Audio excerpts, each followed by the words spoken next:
Hello students. तो आज के इस वीडियो में आपका स्वागत है। आज हम चर्चा करेंगे नरेशन का रिव्यू पार्ट। अब जैसा कि नरेशन लगभग समाप्त हो चुका है, तो इसके बाद अब जो टर्न है वह रिव्यू पार्ट का है। तो रिव्यू पार्ट में हम आपको उन नियमों के बारे में बताएंगे जो एक्सेप्शनल टाइप्स ऑफ रूल्स हैं, यानी कि जो स्किप्ड रूल्स हैं, जो छूट चुके हैं, ऐसे कुछ महत्वपूर्ण नियम हैं। हम उन्हीं के बारे में आज चर्चा करेंगे। तो आइए देखते हैं कि वे नियम क्या हैं। अब जैसा कि आप देख रहे हैं कि ये आपका नरेशन का रिव्यू पार्ट है और इसमें आपका रूल नंबर 1 है, पहला नियम है। तो इस पहले नियम को आप देखेंगे, क्या लिखा है कि अगर आरबी का सब्जेक्ट एवं ऑब्जेक्ट दोनों ही थर्ड पर्सन में हो।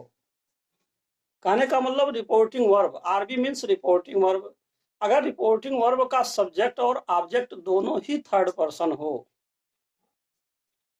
तो इनडायरेक्ट में बदलते समय उस व्यक्ति का नाम भी ब्रैकेट में लिख दिया जाता है। कहने का अभिप्राय यह है कि अगर मान लीजिए आरबी का जो सेड या सेट टू है, आरबी का जो वाक्य है वह थर्ड पर्सन में हो और सेम पर्सन में हो, दूसरी क्वालिटी सेम पर्सन में हो। ऐसा नहीं होना चाहिए कि एक ही हो एक सी हो, ऐसा नहीं।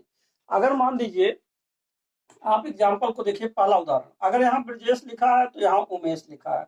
ऐसा नहीं होना चाहिए कि ब्रजेश हो तो फिर सीता हो, तब तो स्पष्ट हो जाएगा, क्लियर हो जाएगा कि किसके लिए कहा जा रहा है। लेकिन अगर दोनों का सब्जेक्ट और ऑब्जेक्ट सेम हो, समान हो, थर्ड पर्सन में हो और समान हो, दोनों बातें हैं, तो ऐसी स्थिति में आप क्या करेंगे, तो जो उस व्यक्ति से संबंधित जो उस व्यक्ति का नाम है, यानी कि जब आप इनडायरेक्ट में चेंज करेंगे तो जो प्रोनाउन जिसके लिए आ रहा, जो नाउन जिसको सूचित कर रहा है और जो प्रोनाउन की बारी आ रही लिखने के लिए, तो उस प्रोनाउन को लिखने के बाद उससे संबंधित उसका नाउन भी अवश्य लिखा जाएगा। अब आप उदाहरण से समझिए कैसे। जैसे ब्रजेश सर टू उमेश लिखा है, I can help you in this trouble. Brajesh ने उमेश से कहा कि मैं आपकी इस मुसीबत में मदद कर सकता हूँ। तो ऐसी स्थिति में आप सेट टू को बदल देंगे टोल्ड में, तो ये हो जाएगा ब्रजेश टोल्ड, और इसके बाद हो जाएगा ब्रजेश टोल्ड उमेश हो जाएगा। कंजंक्शन आप दैट लगाएंगे, क्यों लगाएंगे कंजंक्शन दैट? क्योंकि कंजंक्शन दैट इसलिए लगेगा क्योंकि यह जो आर्यस का वाक्य है, ये वाक्य आपका असर्टिव है, इसलिए दैट हो जाएगा। अब आई को जब आप चेंज करेंगे तो आई बदलेगा किसके अनुसार? ब्रजेश के अनुसार। अब ब्रजेश का प्रोनाउन निकालेंगे तो ही मिलेगा, तो आप यहाँ ही लिखेंगे। लेकिन समस्या ये है कि अगर आप देखें कि उमेश जो लिखा तो इसका भी तो प्रोनाउन ही होगा। तो इस बात को स्पष्ट करने के लिए कि ये जो आई है वो किसके अनुसार बदल रहा है, तो ये ब्रजेश के अनुसार बदल रहा है, इसीलिए ब्रैकेट में आपको ब्रजेश लिखना पड़ेगा। दूसरी बात यह है, कैन का कुड हो जाएगा, हेल्प का हेल्प रहेगा। अब यू को बदलना है तो यू आपका सेकंड पर्सन है, इस सेकंड पर्सन को आप उमेश के अनुसार बदलेंगे। तो ऐसे स्थिति में अब इस उमेश का प्रोनाउन फिर ही होगा और उसका ऑब्जेक्टिव केस जो होगा वो हिम हो जाएगा। तो यहाँ पर कैन का कुड हो जाएगा, हेल्प हो जाएगा और यू के स्थान पर हिम हो रहा, लेकिन यह हिम किसके लिए हो रहा है? उमेश के लिए हो रहा है, इसीलिए यहाँ पर उमेश लिखा गया। तो ये था आपका रूल नंबर 1, यानी पहला नियम कि अगर आरबी का सब्जेक्ट और ऑब्जेक्ट दोनों ही थर्ड पर्सन में हो और समान भी हो, यह भी बात है कि थर्ड पर्सन में हो और इसके साथ साथ एवं समान हो, यह भी ध्यान देना है, एवं समान हो, दोनों ही समान हो, एक एक मान लीजिए क्वालिटी में हो या एक सीरीज में हो। ऐसा नहीं कि अगर यहाँ सीता होता तो ऑटोमेटिकली स्पष्ट हो जाता कि इसके लिए हर हो जाएगा। तो एक तो अगर लड़का है तो दोनों लड़के हों, सब्जेक्ट ऑब्जेक्ट दोनों, और अगर लड़की है तो दोनों लड़की हो। तो ये दोनों बातें हैं कि थर्ड पर्सन में हो और एवं समान हो, दोनों हो। तो ये था आपका पहला नियम। अब आप देखिए दूसरे नियम के बारे में। अगर आर्यस के वाक्य में संबोधन के शब्द आए हो तो उसे ऑब्जेक्ट में बदल देते हैं, या फिर इसे एक प्रेजेंट पार्टिसिपल फ्रेज होता है एड्रेसिंग एज में बदल देते हैं। कहने का अभिप्राय यह है, रूल नंबर 2 ये कह रहा है कि अगर आर्यस का जो वाक्य है, उस आर्यस के वाक्य में कोई संबोधन के शब्द कहे गए हैं, तो उस संबोधन के शब्द को हम दो प्रकार से लिख सकते हैं। पहला यह है कि आप उसे आरबी का ऑब्जेक्ट बना करके सीधे सीधे लिख सकते हैं, जैसे यहाँ दिया हुआ है उदाहरण नंबर 2 देखिए। द टीचर सेड चिल्ड्रन अब देखिए संबोधन का चिन्ह आया तो संबोधन के शब्द यहाँ चिल्ड्रन आ गया। I have a plan for you, आपके लिए मेरे पास एक योजना है। तो यहाँ पर अध्यापक ने कहा बच्चों आपके लिए मेरे पास योजना है, एक योजना है। तो ऐसे स्थिति में जो चिल्ड्रन आ रहा है इसको आप चाहें तो ऑब्जेक्ट बना देंगे, तो सेट टू बदल जाएगा ऑब्जेक्ट, यानी टोल्ड में सेट टू टोल्ड में बदल देंगे, क्योंकि ऑब्जेक्ट इसमें मान लिया जा रहा है, आ जा रहा है। तो ये सेट टू चूंकि ये साधारण वाक्य है तो ऑब्जेक्ट बनाते हुए इसको जो है टोल्ड में बदलते हुए लिख दिया जाएगा। तो the teacher told the children हो जाएगा, सेट टू यहाँ बदले बनेगा और ये टोल्ड में चेंज हो जाएगा। इसके बाद कंजंक्शन आप दैट लगाएंगे। क्यों लगाएंगे कंजंक्शन दैट? क्योंकि ये वाक्य आपका साधारण है, तो इस तरीके से लिख देंगे। फिर आई को आप बदलेंगे टीचर के अनुसार तो ये ही हो जाएगा, और हैव का हैड हो जाएगा, और बाकी सब ऐसे उतार देंगे। तो एक तो ये आइडिया है कि अगर मान लीजिए संबोधन के वर्ड्स आए हों आरएस में तो आप उसको ऑब्जेक्ट बना करके भी लिख सकते हैं। दूसरा ये नियम है कि यदि आप चाहें तो इसको एक फ्रेज है पार्टिसिपल यानी प्रेजेंट पार्टिसिपल फ्रेज, जिसको हम कहेंगे एड्रेसिंग एज। ये जो एड्रेसिंग एज है इसको कैसे लिखा जाता है तो इसको आप समझ लीजिए। अब इसमें हम ऐसा करेंगे कि लिखा हुआ द टीचर सेड चिल्ड्रन, तो सबसे पहले लिखेंगे addressing the students as children, यानी कि टीचर किसको संबोधित कर रहे हैं? विद्यार्थियों को। तो विद्यार्थियों को बच्चों के रूप में संबोधित करते हुए, तो ऐसे लिखा जाएगा एड्रेसिंग, और इसके बाद एज। यहाँ देखिए लिखा है एड्रेसिंग के बाद डैश डैश है फिर एज है, तो डैश डैश के बीच में ये जो नाउन या प्रोनाउन जो उससे संबंधित होगा उसको भी लिखना अनिवार्य है। तो इस तरीके से आप लिखेंगे एड्रेसिंग, और इसके बाद चाहे नाउन या प्रोनाउन लिखेंगे, फिर आप एज लिखेंगे। तो addressing the student as children, कहने का मतलब यह है कि विद्यार्थियों को एक बच्चों के रूप में संबोधित करते हुए द टीचर सेड दैट, अध्यापक ने कहा कि। अब यहाँ फिर दैट आ गया, दैट इसलिए आया क्योंकि ये वाक्य आपका साधारण है। और यहाँ पर जो आपका क्वेश्चन है, यहाँ आई आई जो क्वेश्चन आ रहा है, तो ये क्वेश्चन आपका आई है तो ये बदलेगा किसके अनुसार? टीचर के अनुसार। तो यहाँ हो जाएगा ही। और have a plan for you लिखा है तो हैव का हैड कर देंगे, और उसके बाद प्लान फॉर देम हो जाएगा। क्यों देम हो जाएगा? क्योंकि ये देम जो है बदल रहा है, यू जो बदल रहा है ये सेकंड पर्सन है, और ये बदल रहा है किसके अनुसार? चिल्ड्रन के अनुसार। तो चिल्ड्रन बहुवचन बनेगा तो इसका प्रोनाउन जो आएगा चिल्ड्रन का दे होगा, दे के अनुसार आप यहाँ देम बदल देंगे। तो मेरे कहने का मतलब है कि दो तरीका है। अगर इस नियम में आरएस के वाक्य में संबोधन के शब्द आए हो तो या तो आप इसको पहले सीधे सीधे बदल दीजिए ऑब्जेक्ट में, ऑब्जेक्ट बना करके लिख सकते हैं, और नहीं तो आप एड्रेस एज जो नियम दिया हुआ है प्रेजेंट पार्टिसिपल एक फ्रेज है उसका प्रयोग करते हुए इसको लिख सकते हैं। तो ये था उन दो नियमों के बारे में, और इससे आगे के जो रूल्स हैं अब आप आगे देखिए। तो अब आप देखिए रूल नंबर 3 के बारे में।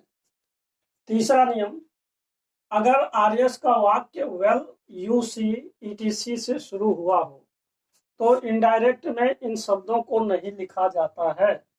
तो ये आपका रूल नंबर 3 है। कहने का मतलब यह है कि अगर कोई वाक्य हो और उस वाक्य में अगर मान लीजिए वेल आता है, यू सी आता है, तो ये सब एक तरह से निरर्थक शब्द हैं, या इनको हम डायरेक्ट से जब इनडायरेक्ट बदलते हैं तो इन शब्दों पर कोई प्रभाव नहीं पड़ता है, इन शब्दों को हमें नहीं लिखना है। अब जैसे उदाहरण नंबर 1 को देखिए, द टीचर सेड लिखा है well I will teach you now, तो यहाँ वेल का कोई मतलब नहीं है, इसको आप छोड़ देंगे। द टीचर सेड दैट हो जाएगा, आई को आप बदल देंगे टीचर के अनुसार ही हो जाएगा, और इसके बाद जो है आई के साथ यहाँ विल है तो ही के साथ शैल, शैल के अनुसार यहाँ आपका शुड हो जाएगा, और टीच हो जाएगा। यू को आप बदल देंगे मी में, ये आपका मी हो जाएगा। तो इस तरीके से पहले क्वेश्चन को आप इस प्रकार लिख देंगे, आपको वेल लिखने की जरूरत नहीं है। ये था रूल नंबर 3। अब आप रूल नंबर 4 के बारे में समझिए। चौथा नियम है, अगर आरएस के वाक्य में thank you, hope, feel, etc शब्द आए हों तो इनडायरेक्ट में आरबी बना दिया जाता है। कहने का मतलब यह है कुछ ऐसे शब्द हैं जैसे थैंक यू आ गया, होप आ गया, फील आ गया, तो ये सब कुछ ऐसे वर्ड हैं जिनको जब हम डायरेक्ट से इनडायरेक्ट में चेंज करते हैं तो इनको हम आरबी बना देते हैं, यानी कि रिपोर्टिंग वर्ब में, रिपोर्टिंग वर्ब के रूप में बदल देते हैं। कैसे? अब जैसे मान लीजिए उदाहरण नंबर 2 दिया है, he said I hope the train will come soon, उसने कहा मुझे आशा है कि गाड़ी जल्दी आ जाएगी। तो यहाँ पर जो होप आ रहा है तो ये ऐसा वर्ब है जिसको आप आरबी बना देंगे। तो होप से ये पास्ट टेंस में ही होप्ड हो जाएगा, और इसके बाद कंजंक्शन दैट लगा देंगे, क्योंकि ये वाक्य साधारण दैट हो जाएगा, द ट्रेन हो जाएगा, विल का वुड हो जाएगा, कम सून हो जाएगा। तो इस तरीके से यहाँ विल का वुड हो जाएगा और कम का कम ही रहेगा और सून हो जाएगा। तो इस तरीके से आप इसको बदल देंगे। तो ये था आपका रूल नंबर 4 के बारे में। अब आप जो है इसमें जो अगला नियम आता है उसको अब आप आगे देखिए। तो अब आप देखिए रूल नंबर 5 के बारे में। अगर आरएस के वाक्य में यस या नो आया हो तो इनडायरेक्ट में बदलते समय इन शब्दों को नहीं लिखा जाता है और इनके स्थान पर उससे पहले आए हुए वाक्य की सहायक क्रिया से वाक्य का अफर्मेटिव एवं निगेटिव बना देते हैं। कहने का मतलब यह है, अगर आरएस के वाक्य में यस या नो आए हों तो जब हम उसको इनडायरेक्ट में चेंज करते हैं तो जो पहले वाक्य में आया हुआ सब्जेक्ट है या वाक्य है और उसमें आई हुई जो क्रिया है, मूल रूप से यह ध्यान देना है कि जो सहायक क्रिया है, जब हम डायरेक्ट से इनडायरेक्ट में चेंज करते हैं और अगर यस आया है तो उससे पहले का जो वाक्य है उसमें आई हुई जो सहायक क्रिया है उसी से हम अफर्मेटिव एवं निगेटिव बना देते हैं। कहने का मतलब अगर वाक्य में यस आया हो तो केवल सहायक क्रिया जो रहेगा उसको लिखने के बाद फुल स्टॉप लगा देंगे, और अगर नो आया हो तो नो के आने पर हम जो है जो सहायक क्रिया होगी उसके बाद नॉट लगाएंगे तब फुल स्टॉप लिखेंगे। तो एक तो ये नियम है। दूसरा नियम यह है, इसी में लिखा हुआ कि अथवा इसे क्रमशः रिप्लाइड इन अफर्मेटिव अथवा रिप्लाइड इन नेगेटिव, अर्थात अगर यस आया हो तो इस यस वाले को रिप्लाइड इन अफर्मेटिव में भी लिख सकते हैं और अगर नो आया हो तो रिप्लाइड इन नेगेटिव में भी लिख सकते हैं। अब आप देखिए उदाहरण, एग्जाम्पल नंबर 1। जैसे इसमें लिखा है, the teacher said to Ravi, अध्यापक ने रवि से कहा, did you complete your homework, क्या आपने अपना गृह कार्य पूरा किया है? तो रवि सेड, रवि ने कहा यस सर, हाँ सर। तो अब इसको जब हम इनडायरेक्ट में चेंज करेंगे तो चूंकि द टीचर आस्क्ड रवि हो जाएगा if he had completed his homework. तो चूंकि यह वाक्य आपको मालूम है इंट्रोगेटिव सेंटेंस है, उसके अनुसार आपने यहाँ पर आस्क्ड लगा दिया, यहाँ रवि के अनुसार आया हुआ है तो यू को आप रवि के अनुसार बदलेंगे, तो यहाँ जो ही है ही लिख देंगे और ब्रैकेट में आपका रवि हो जाएगा। इसके बाद प्रेजेंट परफेक्ट, यहाँ देखिए पास्ट के इंडिफिनिट टेंस में ये है, तो पास्ट के इंडिफिनिट में आने पर ये पास्ट के परफेक्ट टेंस हो जाएगा, तो ये आपका हैड और कंप्लीटेड हो जाएगा और इसके बाद हिज होमवर्क उतार देंगे। अब बात आती है रवि सेड यस सर, तो अब रवि सेड तो रवि रिप्लाइड हो जाएगा और यस आने पर रिस्पेक्टफुली भी लिखा है। देखिए यस सर दो बातें हैं, एक तो यस आया है, दूसरा सर आया है। अब यहाँ एक चीज और समझना है कि अगर यस आएगा तब क्या बदलेगा और सर आएगा तो क्या बदलेगा। तो पहले आप सर के बारे में समझिए। इसके लिए हमने यहाँ पर एक नोट लिखा हुआ है, इस नोट पॉइंट को देखिए। अगर आरएस के वाक्य में सर या मैडम ईटीसी आए हों तो इनके स्थान पर रिस्पेक्टफुली का प्रयोग किया जाता है, अर्थात अगर सर या मैडम आ रहा है तो आप रिस्पेक्टफुली लगा देंगे, यानी कि जो क्रिया होगी, क्रिया लिखने के बाद सबसे पहले तो वर्ब लिखना होगा, इसके बाद आपको सर या मैडम का रिप्लाई करना है, यानी कि रिस्पेक्टफुली लिखना है। परंतु अगर यस आया है तो इससे पहले की जो सहायक क्रिया, इससे पहले की सहायक क्रिया कौन है? यहाँ देखिए हैड आया है। जब आप इसको रिप्लाई करने जा रहे हैं कि रवि रिप्लाइड, जब आप लिखने जा रहे हैं तो इससे पहले का जो वाक्य आ रहा है, इससे पहले का जो वाक्य आ रहा है, इसमें जो सहायक क्रिया आ रहा है, इसी सहायक क्रिया को लेकर के हमें लिखना है। तो ये क्या हो जाएगा, रवि रिप्लाइड रिस्पेक्टफुली और इसके बाद दैट ही हैड। तो यहाँ देखिए आपका यहाँ जो हैड आ रहा है यह आपका वही सहायक क्रिया है जो यहाँ पर आया हुआ है। कहने का मतलब ये होगा कि जब भी यस या नो आएंगे तो आप उससे पहले आए हुए वाक्य की सहायक क्रिया से अफर्मेटिव या निगेटिव में बदल सकते हैं। अगर ये नो होता तो यहाँ हैड के बाद जो है नॉट भी लगा देते, हैड नॉट हो जाता। अब एक नियम और कह रहा है कि अथवा आप इसे क्रमशः रिप्लाइड इन अफर्मेटिव या रिप्लाइड इन नेगेटिव, कहने का मतलब यस आने पर रिप्लाइड इन अफर्मेटिव, नो आने पर रिप्लाइड इन नेगेटिव में भी बदल सकते हैं। तो यहाँ पर देख रहे हैं यस सर आया है, यस आया हुआ है, तो ये हो जाएगा आर, यानी कि अथवा Ravi replied in affirmative respectfully. तो या तो आप इसको लिख दीजिए, यानी Ravi replied in affirmative respectfully, यह भी सही है, और अथवा आप यहाँ से लेकर के रवि रिप्लाइड और रिस्पेक्टफुली और इसके बाद पूरा यहाँ से लेकर के आप इसको लिख सकते हैं। इसमें दो तरीके हैं, आप दोनों तरीकों का इस्तेमाल कर सकते हैं। चाहे आप इस तरीके से लिख दीजिए और चाहे जो है इस तरीके से लिखिए, यस या नो आने पर इसको आप बदल सकते हैं। तो अब आते हैं, ये आपका रूल नंबर 5 था। रूल नंबर 6 देखिए, अगर आरएस का वाक्य काल्पनिक या अवास्तविक स्थिति का बोध कराता है तो इनडायरेक्ट में ऐसे वाक्य में कोई परिवर्तन नहीं होते हैं। कहने का मतलब यह कभी कभी ऐसा होता है कि आरएस के वाक्य में कंडीशनल सेंटेंस आए रहते हैं और उसमें पास्ट कंडीशनल सेंटेंस होता है, और पास्ट कंडीशनल सेंटेंस में एक बात ऐसी होती है जो काल्पनिक होती है, अवास्तविक बात होती है। तो अगर काल्पनिक या अवास्तविक बात हो तो ऐसे वाक्यों को जब हम इनडायरेक्ट में चेंज करेंगे तो इन वाक्यों में कोई भी परिवर्तन नहीं होगा। अब जैसे एग्जाम्पल नंबर 2 देखिए, ही सेड, उसने कहा, if I were A bird, अगर मैं काश में पक्षी होता, I would fly in the sky, तो मैं आकाश में उड़ जाता। तो यहाँ पर आप देख रहे हैं कि यह एक ऐसी काल्पनिक घटना है जो वास्तविक नहीं है, अवास्तविक घटना है। तो ऐसी स्थिति में if I were a bird लिखा है, would fly, I would fly in the sky, तो आप इसके जो टेंस है, इसके टेंस में कोई बदलाव नहीं करेंगे। अब हो जाएगा he said that, conjunction that इसलिए लगाएंगे क्योंकि ये वाक्य आपका असर्टिव है। और इसके बाद इफ आई वर लिखा तो आई को आप बदल देंगे ही के अनुसार, और यहाँ पर आपका ही हो जाएगा। और वर आया है तो वर आप ऐसे उतार देंगे, और इसके बाद ये बर्ड हो जाएगा, फिर आई देखिए बदला, फिर आपका ही हो जाएगा, और जो उड आया है आप उड को ऐसे उतार देंगे। जैसे यहाँ पर वर उतर गया है ऐसे ही आपका उड उतर जाएगा, यानी कि इन दोनों के क्रियाओं में या इसके टेंस में कोई परिवर्तन नहीं होगा।